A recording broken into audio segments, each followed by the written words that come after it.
우리 한 절씩 교독하겠습니다. 신약성경 386쪽입니다. 베드로후서 3장 1절부터 10절, 1절을 제가 읽습니다.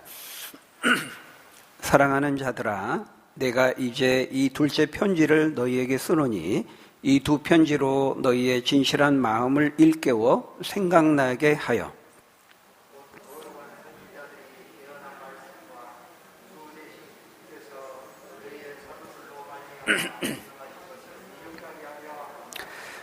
먼저 이것을 알지니 말세에 조롱하는 자들이 와서 자기의 정욕을 따라 행하며 조롱하여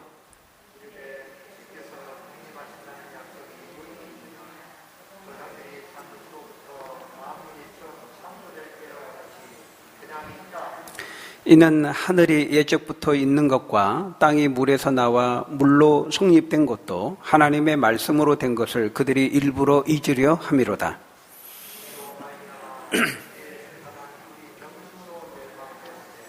이제 하늘과 땅은 그 동일한 말씀으로 불사르기 위하여 보호하신 바 되어 경건하지 아니한 사람들의 심판과 멸망의 날까지 보존하여 두신 것이니라.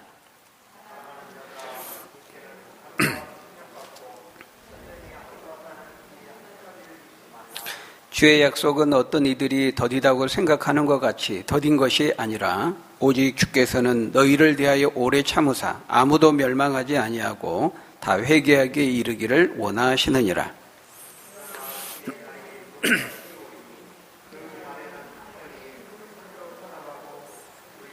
뜨거운 불에 풀어지고 땅과 그 중에 있는 모든 일이 드러나리로다. 아멘. 예, 우리 같이 한번 인사합니다. 메리 크리스마스. 예, 메리 크리스마스. 예, 주님께서 아기 예수로 이 땅에 오셨습니다.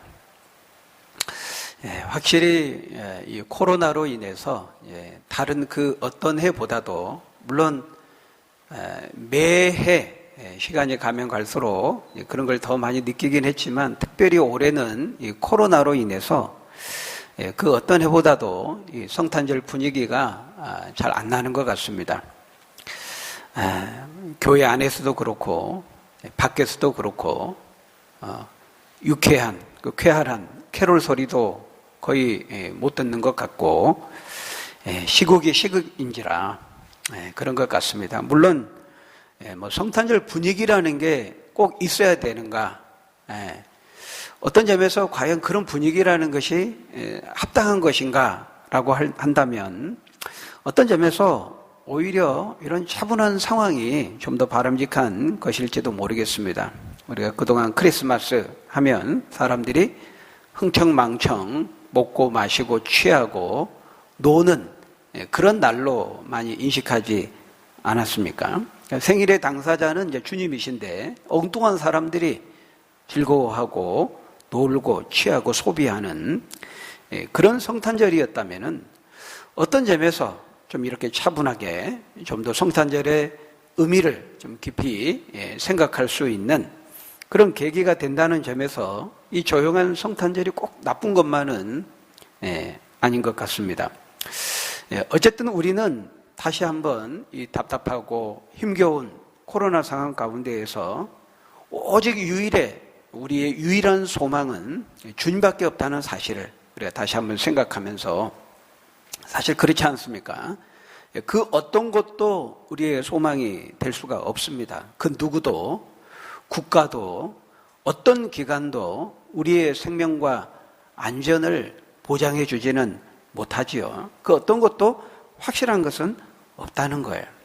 이 코로나의 불확실하고 불안한 이런 상황 속에서 우리는 다시 한번 진정으로 확실한 것이 무엇인가? 우리가 누구를 소망하고 누구를 바라보고 무엇을 의지하며 무엇을 붙들고 살아가야 할 것인가? 우리가 다시 한번 생각하는 계기가 되었으면 좋겠습니다.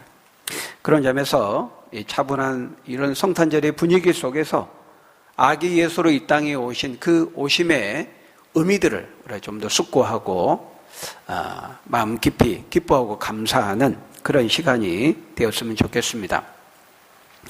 특별히 이제 성탄절에 오늘 어떤 본문으로 말씀을 나눌까 좀 고민을 했었는데요. 오늘 이제 큐티 본문입니다. 매일 성경 큐티 본문. 근데 오늘 본문도 괜찮겠다 생각이 들어서 오늘 이 베드로후서 3장의 말씀을 함께 살펴보도록 하겠습니다. 오늘 읽었던 1절의 말씀을 보면 베드로 사도는 사랑하는 우리 성도들을 향해서, 저와 여러분들을 향해서 간절히 권면하고 있는 것을 볼 수 있습니다. 우리 읽었던 1절 말씀 다시 한번 같이 읽어볼까요? 1절 시작. 사랑하는 자들아, 내가 이제 이 둘째 편지를 너희에게 쓰노니 이 두 편지로 너희의 진실한 마음을 일깨워 생각나게 하여. 여러분, 이 둘째 편지라는 것은 지금 우리가 보고 있는 이 베드로 후서를 말하는 것이죠. 베드로 사도는 이제 베드로 전서라고 하는 첫 번째 서신을 보낸 다음에 또 어떤 영적인 권면의 필요성을 느껴서 지금 이 베드로 후서를 두 번째 편지로 지금 쓰고 있는 것입니다. 왜 편지를 썼을까요? 그 성도들을 사랑했기 때문이라 말합니다. 거기 사랑하는 자들아 이렇게 호칭하고 있죠. 오늘날에도 그렇지만은 그 당시에도 많은 거짓 선지자와 거짓 선생들이 교회 안에 밖에 있었습니다. 그래서 그토록 사도가 아끼고 사랑했던 그 성도들의 영혼을 빼앗고 노략질하고 하나님의 복음과 말씀을 믿지 못하도록 미혹하고 예수 그리스도에 대한 그 처음 들었던 그 사랑과 믿음을 갖지 못하도록 유혹하는 이들이 많이 있었던 것이죠. 바로 이 영혼을 도둑질하는 바로 이제 이단들입니다. 그래서 이 사도 베드로는 이 두 번째 편지로 하여금 그들의 진실한 마음과 믿음이 흔들리지 않도록 그것을 붙잡아주고 주님의 약속하신 말씀을 다시 기억나고 일깨우게 하기 위해서 펜을 들게 되었다, 이렇게 말하고 있습니다. 이 당시 이제 이 서신을 받는 교회와 성도들의 당면한 문제가 무엇이었습니까? 그들을 주님과 주의 말씀으로부터 멀어지도록 유혹하고 미혹하는 그 문제가 무엇이었죠? 거기 3절과 4절의 말씀을 보면 이렇게 말합니다. 3절 4절에 보니까요, 우리 3절 4절 한번 같이 읽어봅니다. 시작. 먼저 이것을 알지니 말세에 조롱하는 자들이 와서 자기 정욕을 따라 행하며 조롱하여 이르되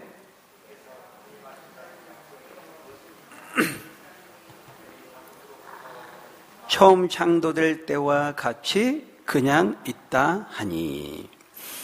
거짓 선지자들과 거짓 교사들, 선생들이 하나님의 말씀을 조롱하고 또 사람들로 하여금, 성도들로 하여금 조롱하도록 부추긴 것이죠. 어떤 약속의 말씀을 조롱하게 했습니까? 거기 보니까 주께서 다시 강림하신다는 약속입니다.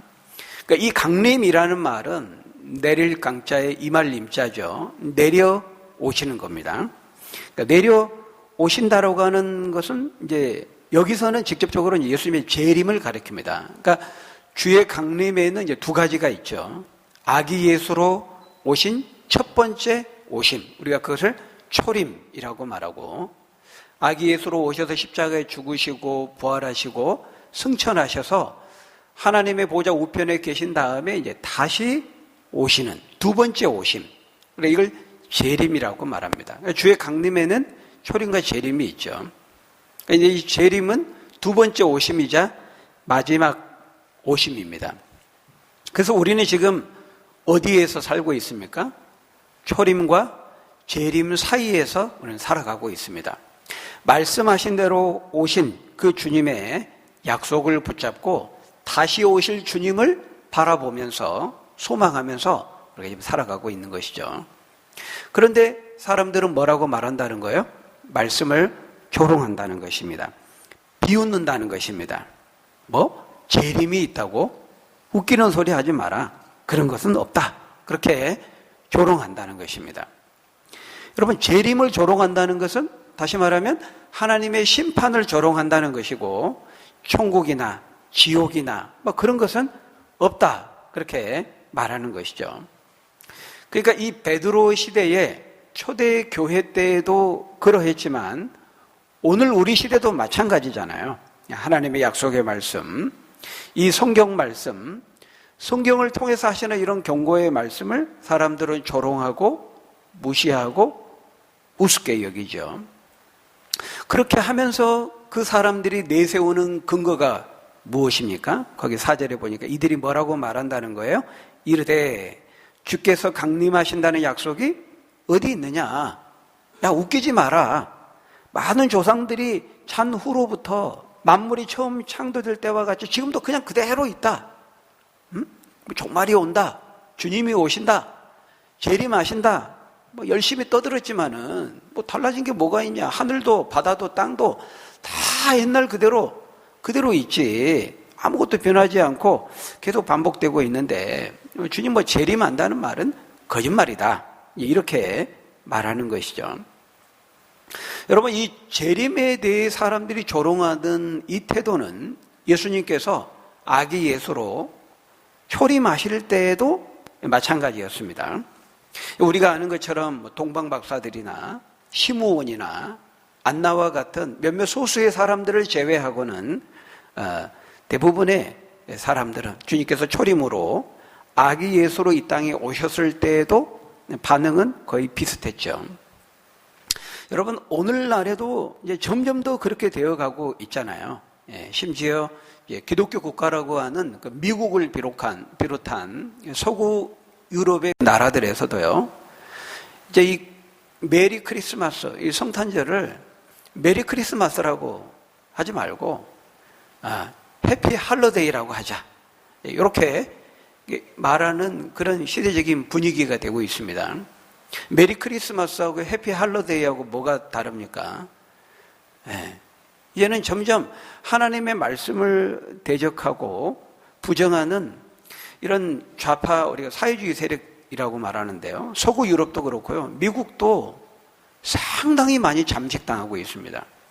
그래서 이제는 이런 성탄절도 그 기독교라고 하는 종교적인 색채를 벗겨내기 위해서 해피 할러데이, 행복한 휴일이라는 개념의 해피 할러데이, 그렇게 사용하도록 하고 있다는 거예요. 미국에서는 그 오바마 대통령 때부터 이 용어를 사용하도록 그렇게 하고 있잖아요. 여러분, 우리가 이제 이런 일들을 보면서 예사롭게 보아 넘겨서는 안 되는 겁니다. 예수님이 시대를 보고 분별하라 그랬잖아요.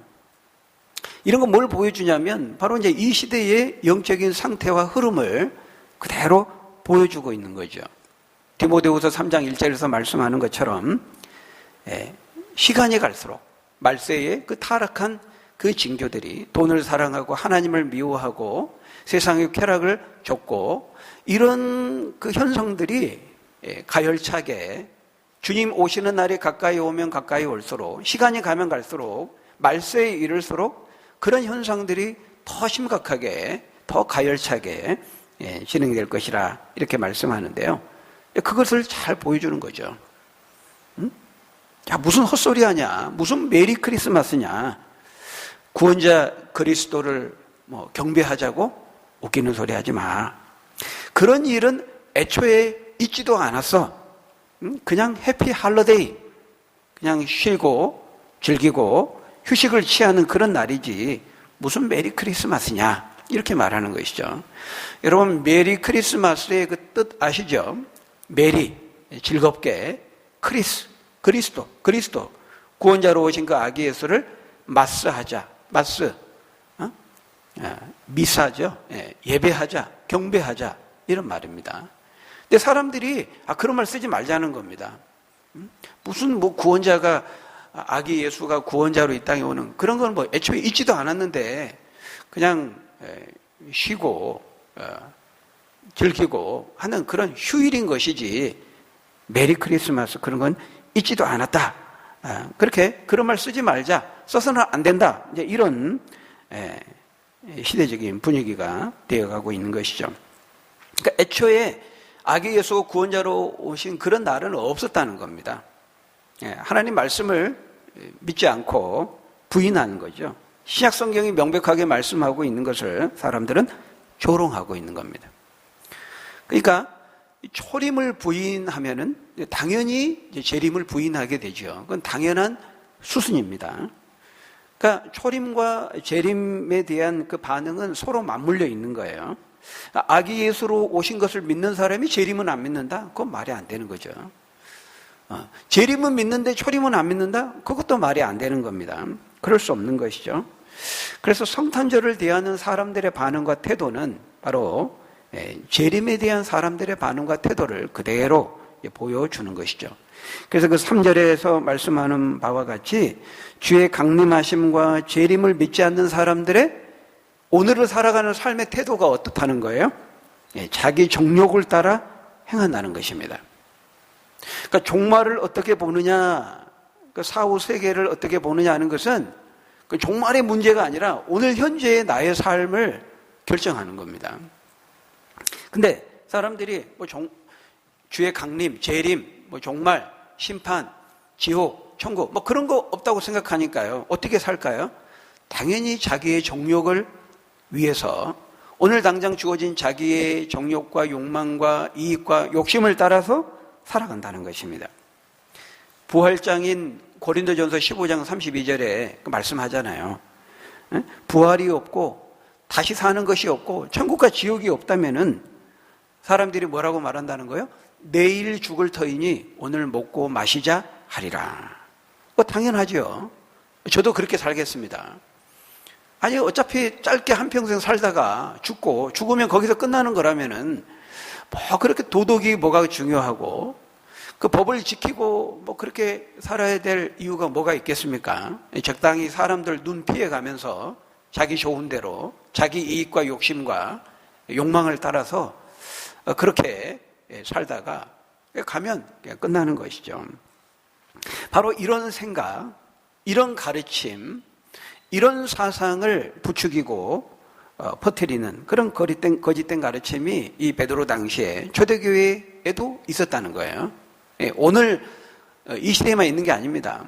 다만 이제 오늘 시대에는 이제 그게 좀 정도가 더 심한 거죠. 그리고 점점 더 심해지고 있는 거죠.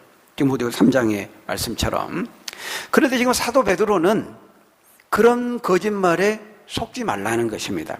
그러면서 그들의 그 잘못된 근거를 조목조목 이제 논박하죠. 그리고 5절과 7절의 말씀을 한번 같이 읽어보겠습니다. 5절과 7절의 말씀 시작.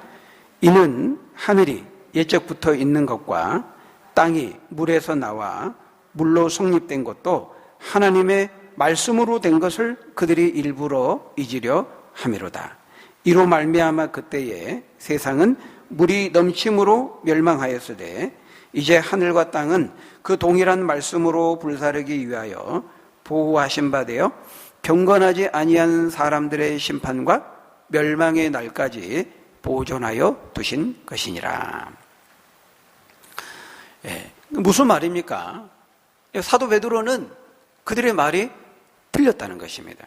그들의 논거가 잘못됐다는 거예요. 왜? 그들은 조상들이 잔 후로부터, 잔다 이건 죽은 것을 말하죠. 죽고 많은 앞 시대를 살아서 사람이 죽고 또 죽고 시간이 흐르고 그래도 지금까지 만물과 세상이 처음 창조될 때와 같이 그대로 있다 이렇게 말하는데 그렇지 않다는 겁니다. 왜냐하면 지금의 세상은 아담을 창조할 당시의 그 지구와 그 세상과는 다르기 때문이라는 것이죠. 왜?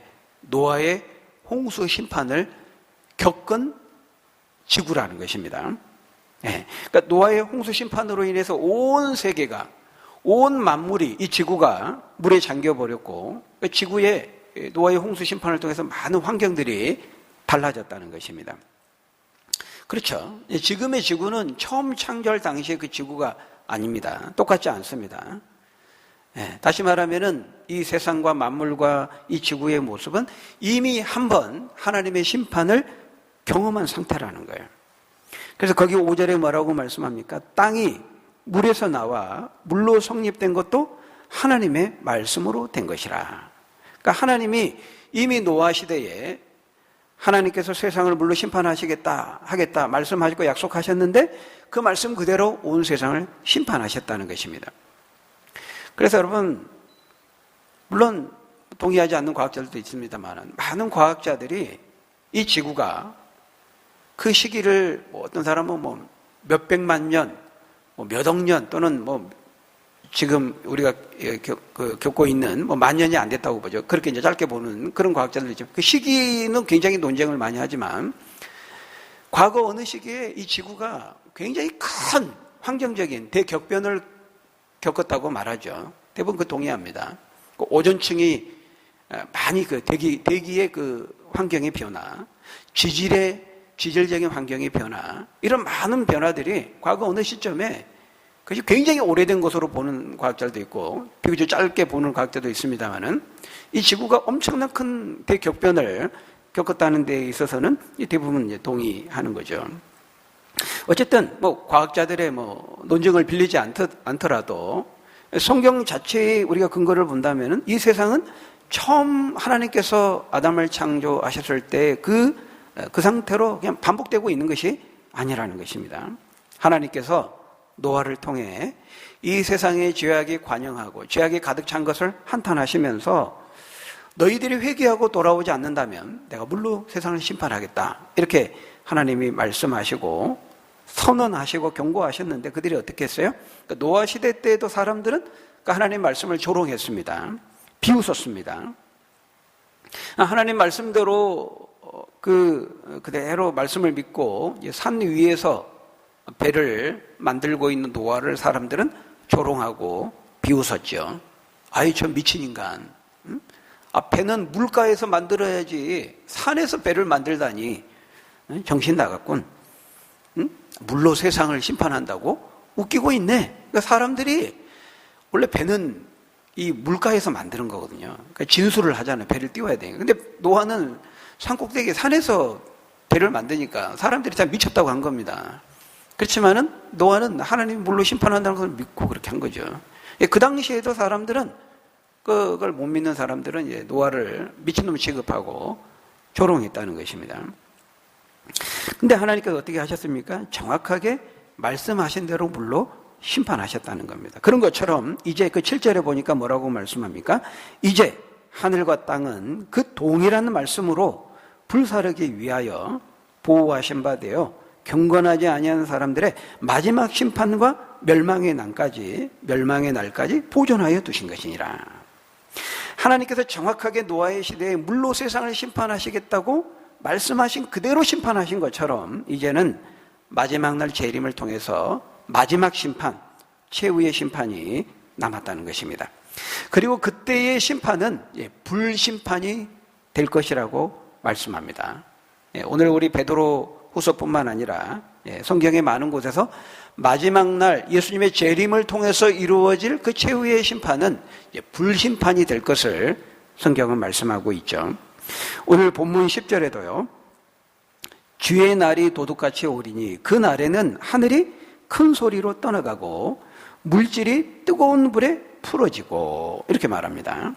오늘 우리가 읽지는 않았지만은 12절에도 보면은 하늘이 불에 타서 풀어지고 물질이 뜨거운 불에 녹아지려니와, 이렇게 말씀합니다. 물론 여러분, 이 불로 태워진다는 것이 실제의 그 물리적인 실제의 그 불을 의미하는지 그렇게 해석해야 되는지, 아니면 예수님께서 마치 성령과 불로 세례를 베풀리라, 불세례 말씀있잖아요. 이제 그거는 모든 죄와 악을 깨끗이 태워 없애는 걸 말하죠. 정화시키는 거라 말하죠. 그런 것처럼 영적이고 상징적인 의미에서의 그 불이냐, 해석에 조금 논란이 있을 수 있습니다. 그러니까 마지막 심판에 온 세계를 불로 태운다. 그러면 이제 새 하늘과 새 땅이라고 할 때 이 지구는 완전히 타서 없어지고 전혀 다른 곳에서 전혀 다른 새 하늘과 새 땅이 이제 천국이 될 것이냐, 아니면 이제 우리가 연속성과 불연속성의 그 문제로 인해서 부활도 연속성, 불연속성이 있잖아요. 그걸로 이제 좀 해석에 논란이 있다는 겁니다. 완전히 불타 없어져 버리면 이제 연속성이 없어지는 거죠. 그러나 이제 그게 아니고 이 세상에 있는 모든 죄악되고 악한 것들이 다 제거되고 태워 없어지는 것을 이제 불로 태운다. 이렇게 이제 표현하고 있는 것으로 이제 보는 그룹이 한쪽에 있는 것이죠. 자, 어쨌든. 근데 오늘 본문, 이 문맥만을 보면요. 사실은 이제 노아의 홍수 심판이 실제적인 물리적인 물로 이루어진 것처럼 이제 남은 이제 마지막 심판은 이제 이번에는 이제 불로 심판할 것이다. 이렇게 이제 말씀하고 있는 문맥이다 보니까요. 사실은 문맥을 보면은 이제 물리적인 불로 보는 것이 조금 더 문맥에 맞는 것처럼 보이죠. 왜냐하면 이제 소돔과 고모라 성을 심판할 때에도 하늘에서 실제 그 물리적인 유황 불로 이제 심판하시는 것을 보지 않습니까? 그래서 그런 것을 볼 때 영적인 상징적인 불로 보기는 좀 어려운 측면이 있습니다. 어쨌든 그건 또 논란이 좀 있는 부분이고요. 어쨌든 이제 본문이 강조하는 것은 하나님께서 말씀하신 대로 반드시 이루어진다는 것을 말씀하고 있다는 거예요. 그 말씀과 약속의 확실함을 강조하기 위해서 하나님의 약속과 말씀을 계속 반복해서 말합니다. 거기 2절에서도 보면은 거룩한 선지자들이 예언한 말씀에 대해서 말하지요. 그리고 4절에서는 주께서 강림하신다는 약속에 대해서 말하고 5절에서는 하나님의 말씀으로 되었다 이렇게 말하고요. 6절에서는 노아 때 하셨던 그 말씀과 동일한 말씀으로 이렇게 말씀하고 있죠. 그러니까 하나님께서 처음 이 온 세상과 지구를 창조할 때 뭘로 창조하셨습니까? 말씀으로 창조하셨죠. 그리고 노아 시대 때 물로 하나님이 심판하시겠다 그 말씀하신 대로 그렇게 하셨다는 겁니다. 그리고 예수님이 아기 예수로 초림하여 오실 때에도 구약의 많은 그 선지자들의 예언을 통해서 하신 하나님의 말씀대로 약속대로 그대로 이루어진 것이고 그렇게 행하신 것이고 그렇기 때문에 그런 것처럼 마지막 오심, 두 번째 오심 그 재림 역시도 하나님이 하신 말씀 그대로 이루어지고 성취되게 하신다 이렇게 말하고 있는 것이죠. 그러니까 아기 예수로 오신 그 첫 번째 오심, 그 초림은 두 번째 오심과 마지막 오심에 뭐가 된다는 거예요? 보증이 된다는 것입니다. 그러니까 아기 예수로 오신 그 초림이 분명하다면은 이제 마지막으로 오실 재림 역시도 분명하다는 거죠. 왜냐하면 초림에 대한 그 수백 가지의 예언이 그 아기 예수로 오신 예수님을 통해 다 성취되었거든요. 근데 그 수백 가지의 구약의 모든 예언을 말씀하신 그 동일한 하나님이 그 동일한 말씀으로 재림이 반드시 있을 것을 약속하고 있기 때문인 것입니다. 그래서 여러분, 그 성경의 제일 마지막 성경이 어떤 성경입니까? 요한계시록이죠. 근데 성경의 제일 마지막 성경, 제일 마지막 장, 22장인데요. 제일 마지막 부분이 어떻게 끝나고 있습니까? 어떤 말씀으로 끝나고 있어요? 약속으로 끝나고 있습니다. 어떤 약속입니까? 아기 예수로 오셔서 십자가에 죽으시고 부활 승천하신 그 주님께서 다시 오시겠다. 이것을 약속하고 있어요.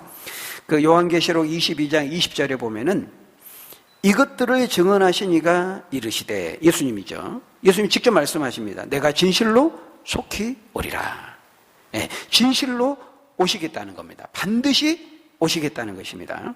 그것도 속히 오리라. 이렇게 말하고 있습니다. 그러니까 이게요. 내가 다시 오리라 이게 한 번만 말씀한 게 아니고 22장 안에서만 마지막 장의 22장 안에서만 3번을 반복해서 말씀하고 있습니다. 네. 그러니까 바로 오늘 본문이 이 베드로 후서와 동일한 말씀을 지금 하고 있는 것이죠. 그런데도 사람들은 어떻게 합니까? 말씀을 조롱한다는 거예요. 에이, 뭐 지금 뭐 2000년 동안 안 왔는데 뭐 앞으로 또 오겠어? 그냥 지구는, 역사는, 인생은 그냥 반복되고 있는 거야. 순환되고 있는 거야. 이렇게 말한다는 거예요. 여러분, 착각하면 안 되는 것입니다.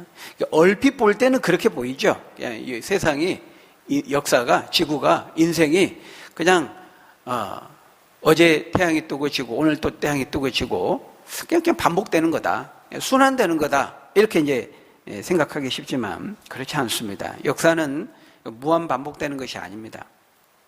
지금도 마지막을 향해 가고 있습니다. 끝을 향해 가고 있다는 거예요. 시간은 직선으로 흐르고 있어요. 예.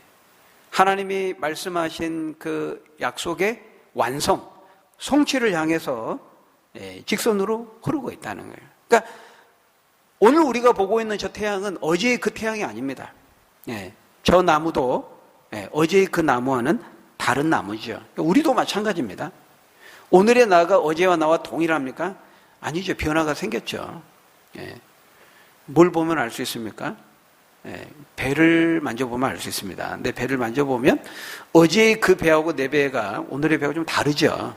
근데 우리가 이제 자주 보니까 이게 잘 못 느끼지. 체감을 못 하는 거지. 그 착시 현상입니다. 달라요. 그만큼 우리는 거울을 보면은요, 늙은 겁니다. 그러니까 우리 시력이 좋지 않아가지고 현미경으로 자세히 들여다보지 않으니까 모르는 거지. 우리 조금씩 늙고 있어요. 하루라고 하는 그 시간을 통해서 많은 변화가 일어나고 있는 것이죠. 그 말은 시간이 멈추지 않고 앞을 향해서, 앞을 향해 간다는 것은 끝을 향해 간다는 것입니다. 우리가 체감하지 못할 뿐이죠. 여러분, 지금 이 지구도요, 엄청난 속도로 자전하고 엄청난 속도로 태양을 중심으로 좀 공전하고 있어요. 근데 우리는 체감을 못합니다. 내가 체감하지 못한다고 해서, 내가 느끼지 못하고 보지 못한다고 해서 자전하지 않고 공전하지 않는 것이 아닌 것이죠. 마지막을 향해, 주님이 말씀하신 약속의 그 완성과 성취를 향해 지금도 앞을 향해 달려가고 있다는 거, 우리가 믿음의 눈으로 볼 수 있어야 되겠습니다. 예수님은 나는 알파와 오메가요, 처음과 마지막이요, 시작과 마침이라. 시작하신 주께서 끝을, 마침을 이루신다고 분명히 말씀하는 것이죠. 여러분, 믿음의 눈으로 이 하나님의 계시, 하나님의 약속을 볼 수 있는 여러분 되시기를 주의 이름으로 축원합니다. 우리 마지막으로 8절 9절을 우리 한번 보겠습니다. 그러면 왜 주님께서 아직까지 재림하시지 않으신가? 그 이유를 우리에게 말씀하고 있습니다. 우리 8절 9절 한번 같이 읽어볼까요? 시작. 사랑하는 자들아, 주께는 하루가 천년 같고 천년이 하루 같다는 이 한 가지를 잊지 말라. 주의 약속은 어떤 이들이 더디다고 생각하는 것 같이 더딘 것이 아니라 오직 주께서는 너희를 대하여 오래 참으사 아무도 멸망하지 아니하고 다 회개하기에 이르기를 원하시느니라. 주께는 하루가 천년 같고 천년이 하루 같다. 우리 인간과 근본적으로 우리는 시간에 매이는 존재입니다. 시간 내적인 존재죠. 그러니까 우리의 관점에서 생각하는 거예요. 2000년 동안 안 왔으니까 안 올 거야. 하나님은 존재하지 않아. 재림이라는 거 그런 건 없어. 여러분, 그런 게 아니고요. 하나님이 계시지 않는 것이 아니고, 하나님이, 주님이 오시겠다는 그 재림을, 약속을 잊어버린 것도 아니고요. 그 이유가 뭐라고 말씀하고 있습니까? 9절에 보니까 주님의 그 말씀하신 약속은 어떤 이들이 더디다고 생각하는 것이 더딘 것이 아니라 오직 주께서 너희를 대하여 오래 참으사 아무도 멸망하지 아니하고 다 회개하기를 기다리고 계신다. 이렇게 말씀하고 있습니다. 바로 이것이 주님의 마음이고 사랑의 마음이죠. 자식을, 집 나간 자식을 기다리는 그 아버지의 마음입니다. 한 명이라도 더, 한 사람이라도 더, 왜 아기 예수가 이 땅에 오셔야만 했는지, 그리고 왜 고난당하시고 죽으셔야만 했는지 그 이유를 깨닫고 회개하고 믿고 구원 얻기를 주님은 지금 조금만 더, 한 사람만 더 그렇게 인내하시면서 기다리시면서 자비를 베풀고 계신 것이죠. 그런데 그 주님의 기다리심, 그 주님의 오래 참으심과 주님의 그 약속의 말씀을 조롱하는 것은 하나님의 은혜에 대한 능멸인 것입니다. 하나님의 호의에 대한 능멸인 것이죠. 여러분, 아브라함의 조카 롯의 사위들은 불로 심판하겠다는 하나님의 말씀을 농담으로 여겼습니다. 노아 시대의 사람들은 물로 심판하겠다는 하나님의 말씀을 조롱하고 비웃었습니다. 그러다 결국 어떻게 되었습니까? 물과 불로 심판을 받게 된 것입니다. 여러분, 성경을 통한 하나님의 말씀은 분명한 확실한 진리의 말씀입니다. 이 세상에 그 어떤 것도 확실한 것은 없습니다. 모든 육체는 풀과 같고 모든 육체의 영광은 불의 꽃과 같으니 풀은 마르고 꽃은 떨어지되 오직 주의 말씀은, 오직 주님의 그 말씀만은 세세토록 있느니라, 이렇게 말씀하고 있습니다. 하나님의 약속만이, 하나님의 말씀만이 확실하다는 거예요. 우리가 이 코로나의 이 불확실한 시대를 살면서 인간이 얼마나 연약한 존재인지 우리가 다시 한번 생각하게 되는데요. 아기 예수로 이 땅에 그 말씀의 약속의 성취로 아기 예수로 이 땅에 오신 그 주님의 오심을 우리가 감사하고 또 기뻐하면서 우리가 또 그 주님의 약속의 말씀을 믿지 못하도록 도전하고 말씀을 조롱하는 어떤 세상의 유혹과 미혹에도 흔들림 없이 우리가 이 믿음을 간직하고 하나님의 약속의 말씀을 붙들고 믿음으로 승리하며 나아가는 자 여러분들이 다 되시기를 예수님의 이름으로 간절히 축원합니다. 우리 기도하겠습니다. 아버지 하나님, 말씀하신 대로, 약속하신 대로 아기 예수를, 구원자를 우리에게 보내주셔서 우리를 구원해 주시고 우리에게 새로운 삶을 주시고 새로운 생명을 주시고 다시 오실 주님에 대한 소망을 가지고 오늘을 살아가게 하시니 감사합니다.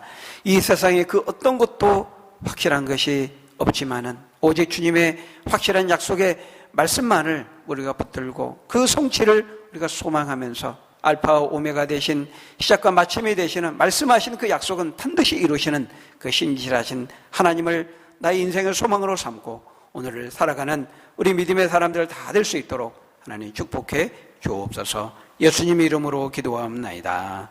아멘.